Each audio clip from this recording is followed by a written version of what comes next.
शीकरपल्लवानाम् आरुण्यसङ्क्रमणतः किल सान्द्ररागौ श्रीवेङ्कटेशचरणौ शरणम् प्रपद्ये नित्यानमद्विधि शिवादिकिरीटकोटिप्रत्युक्तदीप्तनवरत्नमहप्ररोहैः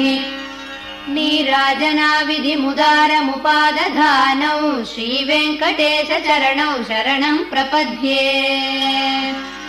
विष्णोः पदे परम इत्युदितप्रशंसौ यौ मध्व उत्स इति भोग्यदयाप्युपातौ भूयस्ततेति तव पाणितलप्रदिष्टौ श्रीवेङ्कटेशचरणौ शरणम् प्रपद्ये